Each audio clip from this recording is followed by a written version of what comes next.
আজকের মূল আলাপে যাওয়ার আগে আমি আর একটা জরুরি আলাপ সেরে নিতে চাই। পার্বত্য চট্টগ্রাম নিয়ে আমার আলাপে একটা জিনিস বাদ পড়েছে, এটা বলে রাখা দরকার।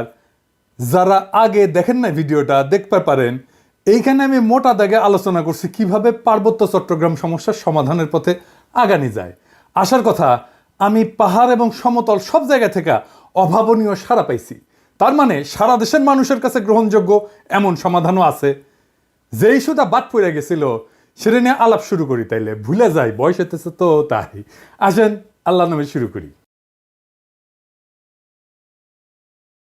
একটা দেশ একটা অঞ্চল নিয়ে কি রাজনৈতিক অবস্থান নেয় সেটা তার সিদ্ধান্ত থেকে বোঝা যায়, তার আচরণ থেকে বোঝা যায়।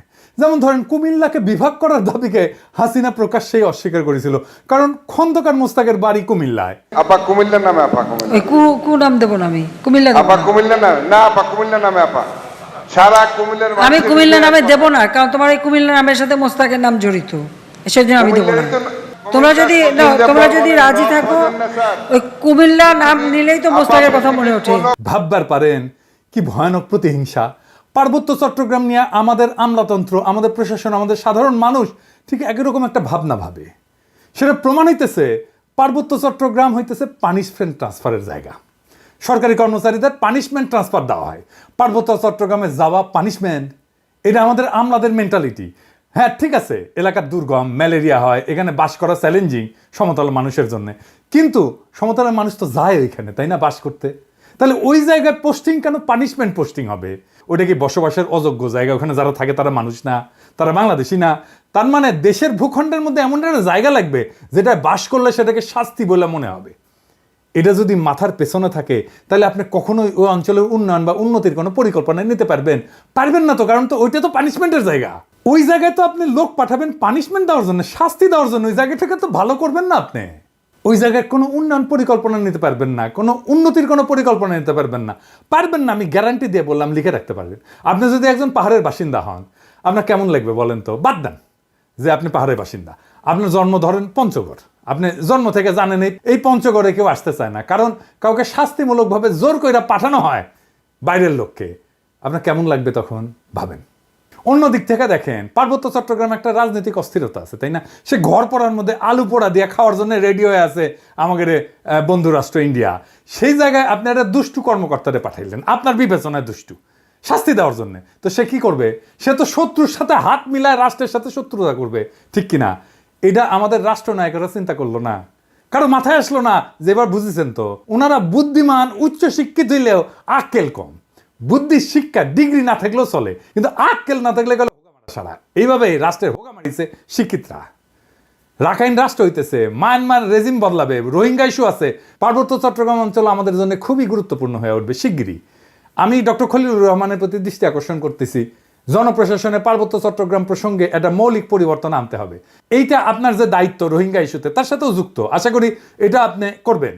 আপনারা জানেন উনি আমার গুরুজন এবং প্রিয়জন, ওনাকে আমি ব্যক্তিগতভাবে বলতেই পারি, কিন্তু এইটা এমন একটা জাতীয় গুরুত্বপূর্ণ ইস্যু যে এইটা আমি প্রকাশ্যেই ওনাকে আহ্বান জানানো সঙ্গত বলে মনে করতেছি।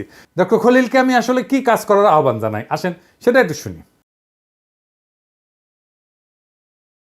পার্বত্য চট্টগ্রামে আমরা আমাদের বেস্ট অফিসারদেরকে পাঠাবো, বেস্ট সেরা অফিসারদেরকে পাঠাবো, যারা শুধু তাদের পেশায় দক্ষ না, তারা হৃদয়বান মানুষ হবে। পার্বত্য চট্টগ্রামে গান্দা অফিসার যাবে না, দুষ্ট অফিসার যাবে না, ভালো অফিসার কেন যাবে ওইখানে? কারণ উনাদের আমরা প্রণোদনা দেব।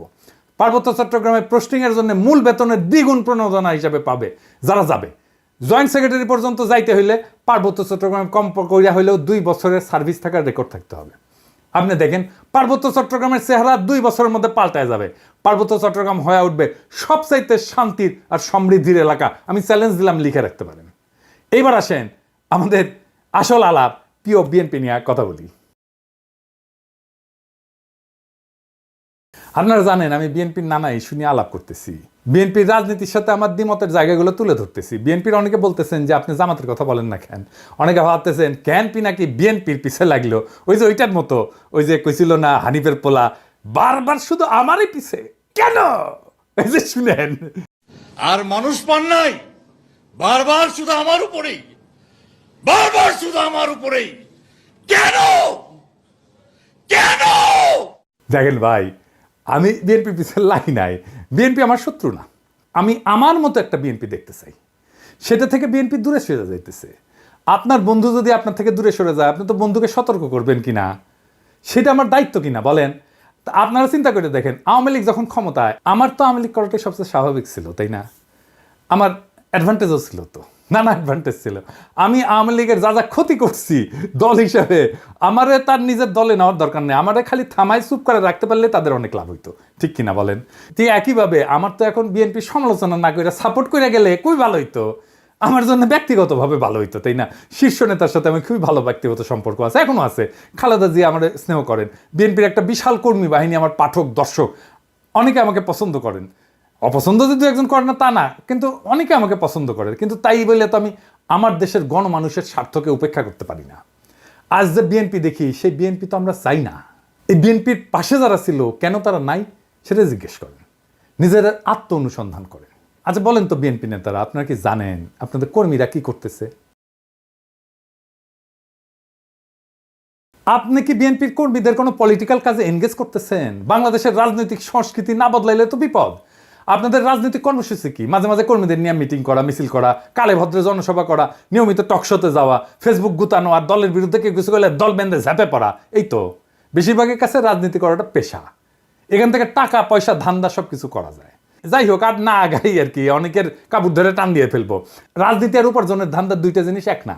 আমি আর এটা নিয়ে কথা কইতে চাই না। যাই হোক, আজকে অন্তত কথা কইব না। রাজনৈতিক দলের আশেপাশে দুর্বৃত্তরা দল বাঁধে মাছির মতো, সেই জন্যই ভালো মানুষেরা আশেপাশে যায় না।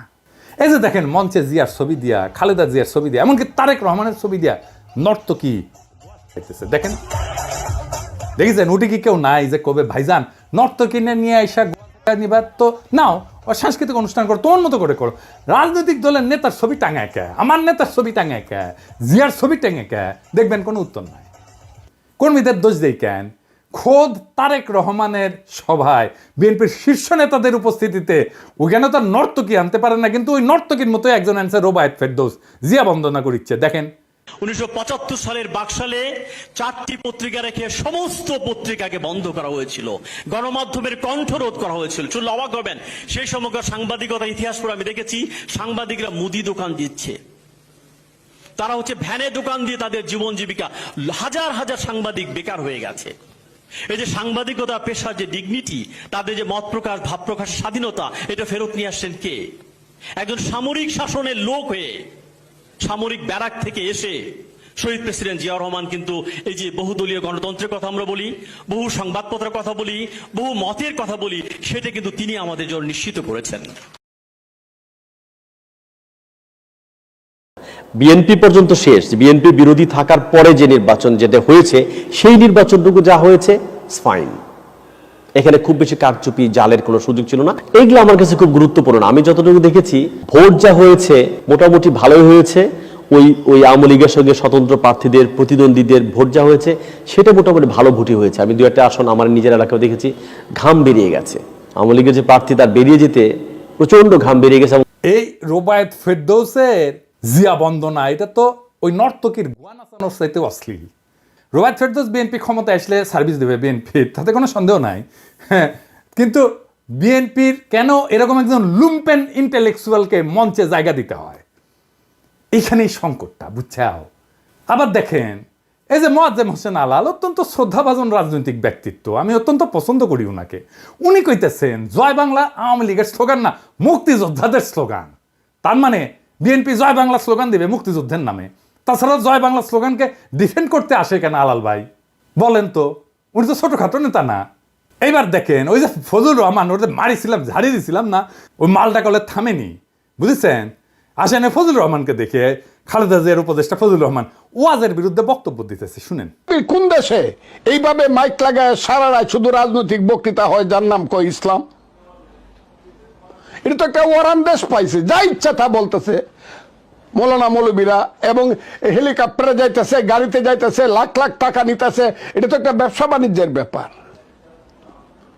এবং এরা তো দুনিয়ার সমস্ত কালচার শেষ করে, বাঙালির যে কালচার, শিক্ষা, সংস্কৃতি, নাটক, যাত্রা, গান, বাউল, মাজার সব শেষ করে দিতেছে তারা। কি চায় তারা? এই দেশে কিছু থাকবে না। সমস্ত বাগানে তার কণ্ঠে তো সেই নাস্তিকদের প্রতিধ্বনি, তার কণ্ঠে তো সেই বামেদের প্রতিধ্বনি, সেই ফেরাউন নমরুদের প্রতিধ্বনি। এইসব হইতেছে কি চারিদিকে, কি হইতেছে? দেখে মনে হইতেছে না যে আওয়ামী লীগ আমলে যা যা শুনতেন, যা যা শুনতেছিলেন, এখন বিএনপি সেটাই করিচ্ছে। শুধু বিএনপি মাইক বাজায়, ওই যে সোহরাওয়ার্দীর বডিগার্ডের ভাষণ না বাজাইতে শুরু করে। এটাই তো আমার চিন্তা এখন। এই ফজলুর রহমান তো খালেদা জিয়ার উপদেষ্টা, সে খালেদা জিয়াকে কি উপদেশ দিবে, কি করাই নিবে খালেদা জিয়াকে উপদেশ দিয়া, সেটা কে আল্লাহ জানে। আপনি এখন কইবেন খালেদা জিয়াকে কইলেই শুনবেন উনি? আপনাদের একটা জিনিস জানায় রাখি, উনি খুবই ডেমোক্রেটিক লিডার। ওনার আশেপাশে দায়িত্বশীলদের পরামর্শ উনি শোনেন এবং সে অনুযায়ী কাজ করেন। উনি বোঝেনও যদি যে কাজটা করা উচিত না, তারপরে উনি করেন। এটা খালেদা জিয়ার লিডারশিপ কোয়ালিটির এটা একটা গুরুত্বপূর্ণ দিক, যে উনি ডেমোক্রেটিক্যালি সিদ্ধান্ত, ওনার নিজের সিদ্ধান্ত যদি এটার বিরুদ্ধেও হয়, তারপরেও দলের লোকেরা, অন্যান্য দায়িত্বশীলরা যেটা বলবে সেটাই উনি করবেন। এই প্রসঙ্গে একটা ঘটনার কথা উল্লেখ করি, যা আমি ওই ঘটনায় যুক্ত একজনের কাছ থেকে শুনছি। বলে না হর্সেস মাউথ। বিষয়টা জানলে আপনারা বুঝবেন কেন আমি ফজলুর রহমানের এই অ্যাটিটিউডে বিচলিত হচ্ছি।